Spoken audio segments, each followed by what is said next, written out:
ہم وہی کہیں گے جو ہمارا دین ہم کو بتاتا ہے، عمل کرو تو تمہارا بھلا ہے۔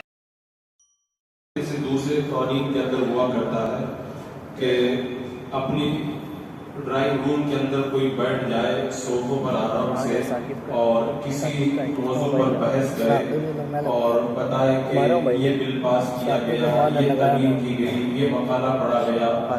اس طرح کرنے سے کوئی زندگی کے اوپر عمل کرنے کے لیے آمادہ نہیں ہوتا ہے، بلکہ اسلام ایک مکمل نظام حیات جو زندگی کے ہر موڑ پر رہنمائی کرتا ہے، ہر مرحلے پر پیغام پہنچاتا ہے، اور اس کی تعلیمات پر کاربند ہونا اس وقت تک آسان نہیں جب تک کہ کوئی عملی نمونہ ہمارے پاس میں نہ ہو۔ اسی لیے اللہ تبارک و تعالیٰ نے اپنی مخلوق کے لیے صرف قرآن نازل نہیں کیا، بلکہ اس کی تبلیغ کے لیے اپنے محبوب کا انتخاب فرمایا تاکہ ارشادات خداوندی پر محبوب عمل کر کے دکھائے، اور پھر اس کا جو عملی نمونہ ہو وہ لوگوں کے لیے حق کے متلاشی کے لیے بہترین طریقے سے عمل کے لیے آسانی پیدا فرما دے۔ تو اس آیت کریمہ کے اندر اگرچہ الفاظ تو عام ہیں، لیکن یہ آیت کریمہ کب نازل ہوئی تھی؟ غزوہ خندق کے موقع پر۔ اب اس آیت کریمہ کا آپ تیور دیکھیں، یہ جو فرمایا گیا نا کہ رسول اللہ کی زندگی میں تمہارے لیے بہترین نمونہ ہے، اب نمونہ آپ دیکھیے۔ یہ آیت غزوہ خندق کے موقع پر نازل ہوئی تھی جبکہ دعوت حق پیش کرنے والوں کے راستے میں بڑی مشکلات تھی اور بڑے مصائب تھے، پوری شدت کے ساتھ میں وہ مصائب نگاہوں کے سامنے جلوگر تھے۔ تو دشمن سارے عرب کو ساتھ لے کر کے اور یہ حملہ اتنا اچانک تھا کہ اس کے لیے مسلمانوں نے پہلے سے باضابطہ طور پر مکمل تیاری بھی نہیں کر کے رکھی تھی، اور فاقے کی شدت تھی۔ مدینے کے یہودیوں نے عین وقت پر دوستی کا معاہدہ توڑ دیا تھا، اور ان کی غداری کی وجہ سے حالات اور بھی پیچیدہ ہو گئے تھے، اور دشمن سیلاب کی طرف بڑھتا ہوا چلا آ رہا تھا، اور ان کے پہنچنے سے پہلے ہی مدینہ منورہ کے مغربی سمت کو خندق کھود کر کے محفوظ کر دینا ضروری تھا۔ اب ان حالات کو آپ دیکھیں، ان حالات میں اللہ کے رسول صلی اللہ تعالیٰ علیہ وسلم نے اپنے صحابہ کرام کے ساتھ میں مل کر کے خندق کھودی۔ ایک اللہ کے رسول علیہ السلام اپنے صحابہ کے ساتھ میں مٹی اٹھا کر کے پھینک رہے تھے، اور دوسری طرف مجاہدین کو فاقہ کی تکلیف بھی تھی۔ اب اللہ کے رسول کی زندگی میں آپ نمونہ دیکھیں، صحابہ نے اگر پیٹ پر ایک پتھر باندھا تھا تو میرے آقا صلی اللہ تعالیٰ علیہ وسلم نے دو پتھر باندھ کر کے رکھے تھے۔ مہینہ بھر تک شدید سردی میں میدان جنگ میں صحابہ کے ساتھ میں دن رات قیام، دشمن کا لشکر نگاہوں کے سامنے، بنی قریظہ نے بھی عہد شکنی کر دی، منافقین بھی طرح طرح کے ہیلے بنا رہے تھے، اور ان ناگفتہ بے حالات کے اندر کوئی بڑے سے بڑا بہادر آدمی ہوتا تو وہ بھی ہمت ہار جاتا، لیکن قدم قدم پر میرے آقا صلی اللہ تعالیٰ علیہ وسلم صحابہ کرام کی رہنمائی بھی کر رہے ہیں، منافقین سے صرف نظر بھی کر رہے ہیں، اور دشمن کو مروب کرنے کا کام بھی کر رہے ہیں۔ یہ سب چیزیں ہوئیں، پھر جنگی اور سیاسی طور پر اللہ کے رسول نے اس موقع پر ایسی تدبیر فرمائی کہ دشمن خود آپس کے اندر ٹکرا گیا۔ اب آپ دیکھیں، ایک ماہ کا عرصہ ایسا گزرائیے کہ محبوب رب العالمین صلی اللہ تعالیٰ علیہ وسلم کی سیرت طیبہ کے سارے پہلو اپنی پوری دلکشی کے ساتھ میں اجاگر ہو جاتے ہیں۔ اس وقت اللہ تعالیٰ یہ آیت کریمہ نازل فرماتا ہے۔ اب آپ تصور کریں کہ غزوہ خندق کے یہ سارے حالات نگاہوں کے سامنے ہوں، اللہ کے رسول صلی اللہ تعالیٰ علیہ وسلم قدم قدم پر مسلمانوں کی رہنمائی فرما رہے ہوں، پھر اللہ تعالیٰ یہ آیت کریمہ نازل فرما کر کے ارشاد فرماتا ہے کہ محبوب کی زندگی تمہارے لیے ہر موڑ پر خوبصورت نمونہ ہے۔ تو بندہ جب اس سیرت طیبہ کے اس باب کو پڑھتا ہے تو پھر اسے احساس ہوتا ہے کہ میرے آقا علیہ السلام کی زندگی کتنی بہترین نمونہ ہے۔ اتنے مشکل حالات ہمارے ساتھ تو آج تک نہیں پیش آئے، اتنے مشکل حالات کے اندر بھی میرے آقا علیہ السلام نے اپنی زندگی کو بہترین نمونہ بنا کر کے پیش فرمایا۔ اب اس آیت کریمہ میں فرمایا گیا اسوہ۔ اسوہ کا ایک معنی آتا ہے جس سے کوئی غم زدہ اور ٹوٹا ہوا دل تسلی حاصل کرے۔ تو اب آپ دیکھیں اللہ کے رسول علیہ السلام نے کیسی غم گساری فرمائی۔ اسوہ کا ایک معنی جو بیان کیا گیا نا کہ جو غم زدہ دل کی تسلی کا باعث ہو۔ اللہ کے رسول علیہ السلام کا رخ انور زخمی کیا گیا، دندان مبارک شہید کیے گئے، حضور کے چچا کو شہید کیا گیا، بھوک برداشت کی، لیکن تمام حالات میں آپ صابر و شاکر رہے اور اللہ تعالیٰ کی رضا کے طلبگار رہے، اس کی قضا پر راضی رہے۔ تو ان نیک بختوں کے لیے جو اللہ سے ملنے کی امید رکھتے ہوں اور اللہ کی بارگاہ میں حاضر ہونے کی امید رکھتے ہوں، اللہ کے رسول علیہ السلام کی زندگی کے اندر یہ بہترین نمونہ بیان فرمایا گیا۔ تو اس آیت کریمہ کو بندہ پڑھے گا، پھر میرے آقا کی سیرت کو پڑھے گا تو اس کا دل پکار کر کے کہے گا ایسے حالات میں اگر کوئی نمونہ بن سکتا ہے تو میرے آقا علیہ السلام کی زندگی نمونہ بن سکتی ہے۔ اور یہاں پر جو نمونہ بتایا گیا کہ بھوک کیسے برداشت کی جاتی ہے، تکلیف کیسے گوارہ کی جاتی ہے، دشمن کا کیسے مقابلہ کیا جاتا ہے، حضرت ابو طلحہ رضی اللہ تعالیٰ عنہ بیان کرتے ہیں ہم نے اللہ کے رسول علیہ السلام سے بھوک کی شکایت کی اور اپنے پیٹوں پر بندھا ہوا پتھر دکھایا تو اللہ کے رسول نے اپنے پیٹ پر 2 پتھر بندھے ہوئے دکھائے۔ اور حضرت عائشہ رضی اللہ تعالیٰ عنہا کہتی ہیں کہ اللہ کے رسول علیہ السلام نے ایک دن آپ سے جب پوچھا گیا نا کہ آپ کے اوپر جنگ احد کے دن سے بھی زیادہ کوئی سخت دن آیا ہے تو آپ نے فرمایا مجھے تمہاری قوم کی طرف سے جن سختیوں کا سامنا ہوا وہ تو ہوا، لیکن سب سے زیادہ سخت دن وہ تھا۔ کون سا دن؟ میرے آقا نے فرمایا میں ابن عبد یا لیل بن عبد کلال کے سامنے اپنی رسالت کا پیغام لے کر کے گیا، اس نے میرا پیغام قبول کرنے سے انکار کر دیا، میں انتہائی دل گرفتہ حالت میں واپس ہوا۔ جب میں قرن السعالی پر پہنچا تو میں نے اچانک سر اٹھا کے دیکھا بادل مجھ پر سایہ کیے ہوئے ہے اور بادل میں حضرت جبریل موجود ہیں۔ انہوں نے مجھے آواز دے کر کے کہا آپ کی قوم کو آپ نے پیغام پہنچا دیا۔ انہوں نے جو جواب دیا اللہ نے وہ سن لیا۔ آپ کے پاس پہاڑوں کا فرشتہ آیا ہے تاکہ آپ ان کافروں کے متعلق جو چاہیں حکم دے دیں۔ پھر پہاڑوں کا فرشتہ اللہ کے رسول علیہ السلام کی بارگاہ میں سلامی لے کر کے حاضر ہوا کہ آپ کہیں تو میں ان کو پیس کر کے رکھ دوں۔ اللہ کے رسول علیہ السلام نے فرمایا نہیں، میں توقع رکھتا ہوں اللہ تعالیٰ ان کی نسلوں سے ایسے لوگ نکالے گا جو صرف ایک اللہ کی عبادت کریں گے، اس کے ساتھ کسی کو شریک نہیں کریں گے۔ تو یہ نمونہ اللہ کے رسول صلی اللہ تعالیٰ علیہ وسلم نے اپنی زندگی کے اندر صحابہ اکرام کو عطا فرمایا۔ پھر اس کے بعد میں آپ دیکھیں ان خوفناک حالات میں جو بزدلی کا مظاہرہ کیا تھا انہوں نے، تو اللہ تبارک و تعالیٰ نے پھر آگے ارشاد فرمایا وَلَمَّا رَأَى الْمُؤْمِنُونَ الْأَحْزَابَ قَالُوا هَذَا مَا وَعَدَنَا اللَّهُ وَرَسُولُهُ وَصَدَقَ اللَّهُ وَرَسُولُهُ وَمَا زَادَهُمْ إِلَّا إِيمَانًا وَتَسْلِيمًا۔ اور جب مسلمانوں نے کافروں کے لشکر دیکھے بولے یہ ہے وہ جو ہمیں وعدہ دیا تھا، اور وعدہ دیا تھا اللہ اس کے رسول نے اور سچ فرمایا اللہ اس کے رسول نے، اور اس سے انہیں نہ بڑھا مگر ایمان اور اللہ کی رضا پر راضی رہنا۔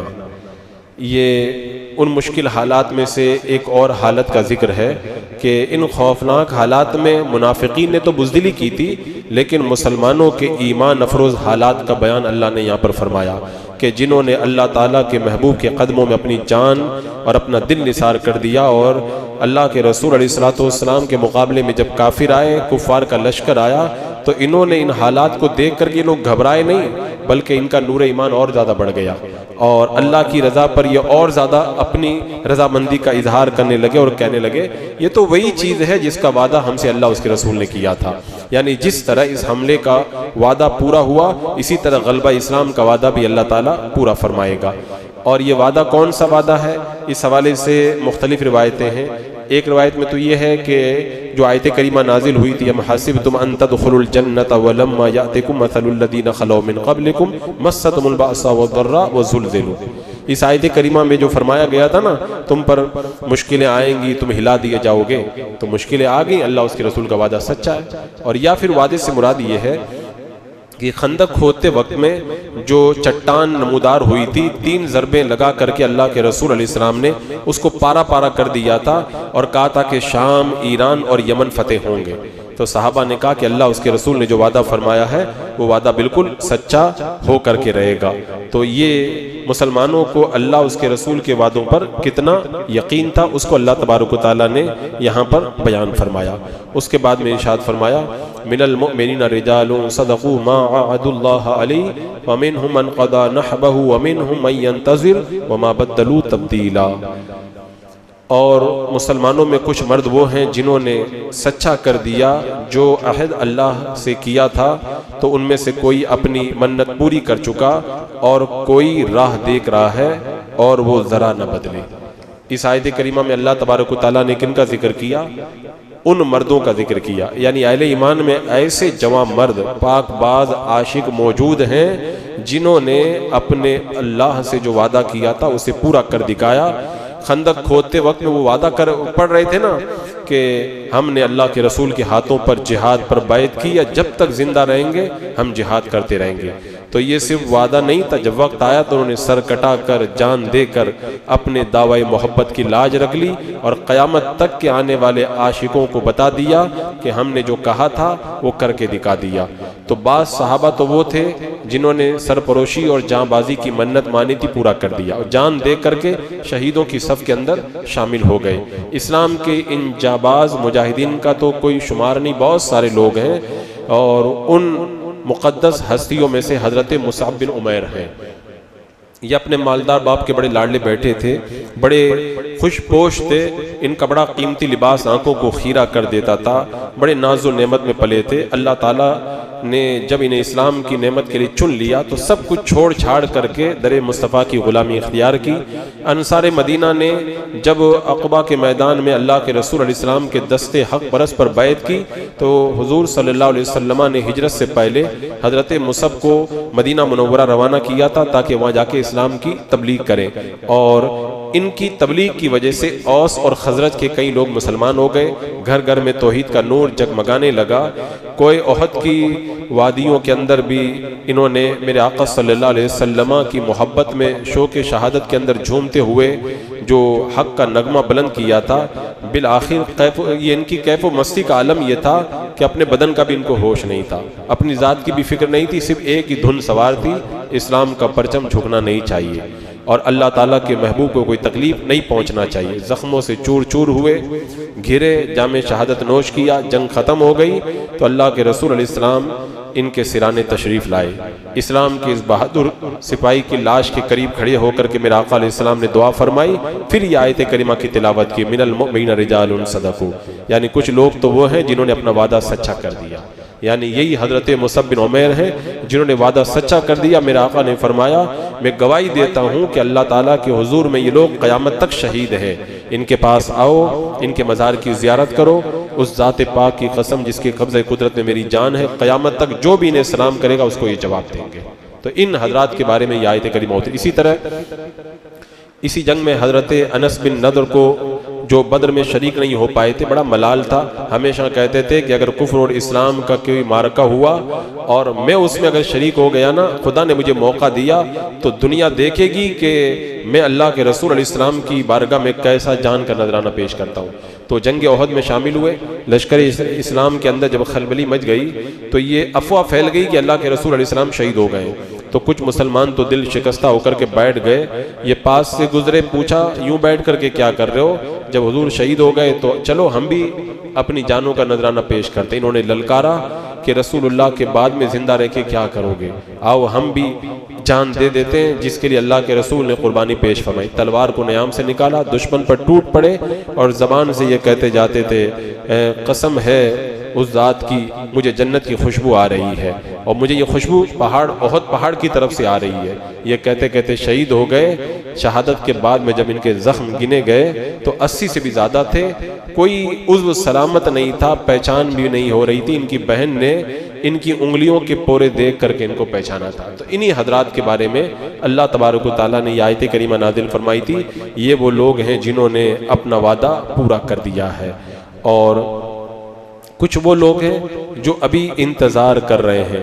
یہ انتظار کرنے والی ہستیاں کون سی ہیں؟ اللہ تبارک و تعالیٰ نے ان ہستیوں کا بھی ذکر فرمایا ہے کہ کون کون ہستیاں اپنے لیے شہادت کا انتظار کر رہی ہیں۔ ان مقدس ہستیوں کو اللہ تبارک و تعالیٰ نے بھی بیان فرمایا۔ اللہ کے محبوب علیہ السلام نے بھی اس آیت کریم، اللہ کے محبوب علیہ السلام نے بھی اپنے فرامین کے اندر ان کا ذکر فرمایا۔ تو اس آیت کریمہ میں جو یہ ذکر ہوا تھا کہ مسلمانوں میں کچھ مرد وہ ہیں جنہوں نے سچا کر دیا جو اللہ سے وعدہ کیا تھا، تو ان میں سے کوئی تو اپنی منت پوری کر چکا اور کوئی راہ دیکھ رہا ہے اور وہ ذرا نہ بدلے، یعنی انہوں نے میدان جہاد سے سلامت جو چلے آئے تھے، انہوں نے کہا کہ اگر کبھی شہادت کا موقع مل گیا تو ہم بھی اللہ کی بارگاہ کے اندر اپنے جانوں کا نذرانہ پیش کریں گے۔ انہی جان نثاروں کی بے لوث قربانیوں کی وجہ سے اسلام کو عزت اللہ نے عطا فرمائی، اور انہوں نے اپنے خون ناب سے اسلام کے درخت کو سیراب کیا۔ لیکن امت میں ایک ایسا بدقسمت فرقہ بھی پیدا ہو گیا ہے جو ان صحابہ کرام کو معاذ اللہ برا کہتا ہے۔ رافضی اور یہ بدتمیز وہ قوم ہے جو ان جان نثاری کا ثبوت پیش کرنے والی مقدس صحابہ کی جماعت کے اوپر بھی معاذ اللہ طعن و تشنیع کے تیر برساتی ہوئی نظر آتی ہے۔ ان حضرات کے لیے اللہ نے کیا وعدہ فرمایا؟ فرمایا لیجزی اللہ الصادقین بصدقہم ویعذب المنافقین ان شاء یتوب علیہم ان اللہ کان غفورا رحیما، تاکہ اللہ سچوں کو ان کے سچ کا صلہ دے اور منافقوں کو عذاب کرے اگر چاہے، یا انہیں توبہ دے، بے شک اللہ بخشنے والا مہربان ہے۔ تو ان حضرات نے جو قربانیاں پیش کی تھی تو اللہ تبارک و تعالیٰ نے بتا دیا کہ اللہ تعالیٰ ان کے صدق کا ان کو بدلہ دے گا۔ باقی رہے منافقین تو اللہ کی مرضی ہے، چاہے تو ان کی بدعملیوں کی وجہ سے انہیں جہنم میں ڈال دے، اسی حالت میں ان کو موت آ جائے، اور چاہے تو اللہ تعالیٰ مہربانی فرما کے انہیں خواب غفلت سے بیدار کر دے۔ وہ بڑا غفور الرحیم ہے، جس پر چاہتا ہے وہ پروردگار عالم مہربانی فرما دیتا ہے۔ تو اللہ تبارک و تعالیٰ نے ان سب حضرات کا یہاں پر ذکر کیا۔ اور حضرت ابو عبداللہ کہتے ہیں میں نے اللہ کے رسول علیہ السلام سے سنا، جس شخص کو خوشی ہو کہ وہ شہید کو زمین پر چلتے دیکھے تو وہ طلحہ بن عبید اللہ کو دیکھ لے، کیونکہ حضرت طلحہ بیان کرتے تھے کہ اللہ کے رسول علیہ السلام کے صحابہ نے ایک ناواقف عربی سے کہا کہ تم نبی کریم صلی اللہ علیہ وسلم سے پوچھو کہ کس کے بارے میں یہ آیت کریمہ اتری ہے کہ آپ کے اصحاب یہ سوال کرنے کی جرات نہیں کر رہے ہیں کہ کچھ تو وہ ہیں جو انتظار کر رہے ہیں، یہ انتظار کرنے والا ہے کون؟ اس عربی نے سوال کیا، آپ نے جواب نہیں دیا، پھر سوال کیا، آپ نے جواب نہیں دیا، پھر مسجد کے دروازے میں داخل ہو گئے۔ اس کے بعد میں اللہ کے رسول علیہ السلام نے پوچھا کہ کہاں ہے سوال کرنے والا، بلاؤ۔ اس عربی نے کہا یا رسول اللہ میں یہاں پہ ہوں۔ آپ نے فرمایا یہ وہ شخص ہے جو ان مومنوں سے ہے جنہوں نے اپنی منت پوری کر دی ہے۔ یہ آیت کریمہ جو ہے ابھی جو آپ نے سماعت کی، یہ آیت کریمہ وہ آیت کریمہ ہے کہ جب حضرت ابو بکر صدیق نے صحابہ کرام کی ایک کمیٹی بنائی اور قرآن مقدس جمع کیا جا رہا تھا، اس کو قرآن پاک میں لکھ رہے تھے، جو بھی آیت کریمہ لاتا 2 گواہ لے کر کے آتا، آپ اس کو قرآن پاک میں لکھوا دیا کرتے تھے۔ لیکن یہ جو آیت کریمہ حضرت زید بن ثابت کہتے ہیں ایک آیت گم تھی جس کو اللہ کے رسول علیہ السلام سے ہم سنا کرتے تھے، کسی کے پاس ملی نہیں، یہ وہی آیت کریمہ ہے من المؤمنین رجال صدقوا۔ یہ آیت کریمہ حضرت خزیمہ بن ثابت کے پاس مل گئی۔ تو حضرت خزیمہ کے متعلق یہ اللہ کے رسول علیہ السلام نے فرمایا تھا کہ ان کی شہادت 2 کے برابر ہے۔ تو یہ آیت کریمہ جب لے کر کے آئے تو ان کی گواہی چونکہ 2 کے برابر ہے، تو ان کی گواہی کی وجہ سے اس آیت کریمہ کو جو قرآن مقدس کے اندر نقل فرما دیا گیا۔ ان کی گواہی 2 کے برابر کیوں ہے؟ اس کی وجہ یہ ہے کہ اللہ کے رسول علیہ السلام نے ایک بار ایک عربی سے گھوڑا خریدا تھا، پھر بعد میں وہ عربی مکر گیا تھا، تو گواہی کے لیے اس نے کہا تھا کہ گواہی کے لیے کسی کو پیش کرو۔ حضرت خزیمہ نے کہا تھا میں گواہی دیتا ہوں، تم نے ایک گھوڑا بیچ دیا ہے۔ اللہ کے رسول علیہ السلام نے خزیمہ سے پوچھا کیسے گواہی دے رہے ہو؟ حضرت خزیمہ نے کہا یا رسول اللہ میں آپ کی ہر بات کی تصدیق کرتا ہوں۔ تب اللہ کے رسول علیہ السلام نے فرمایا تھا ان کی گواہی 2 کے برابر ہے۔ تو یہ آیت کریمہ جس کی تفسیر ابھی بیان کی گئی، یہ آیت کریمہ حضرت خزیمہ کے پاس میں ملی اور آپ کی بتانے سے قرآن مقدس کے اندر اس کو نقل کیا گیا۔ بسم اللہ الرحمن الرحیم، اللہم صلی علی سیدنا مولانا محمد مبارک وسلم، صلاۃ و سلام علیک یا رسول اللہ، یا اللہ یا رحمان یا رحیم العالمین۔ اپنے محبوبان بارگاہ کے صدقے میں اعمال صالحہ کی توفیق عطا فرما، ہر گناہ ہر برائی سے محفوظ و معمون فرما، ایمان پہ زندگی ایمانی پر خاتمہ نصیب فرما۔ ربنا تقبل منا انک انت السمیع العلیم وتب علینا انک انت التواب الرحیم۔ ان اللہ وملائکتہ يصلون على النبي يا أيها الذين آمنوا صلوا عليه وسلموا تسليما اللهم صل على سيدنا وشفينا وحبيبنا مولانا محمد وبارك وسلم صلاة وسلام عليك يا رسول الله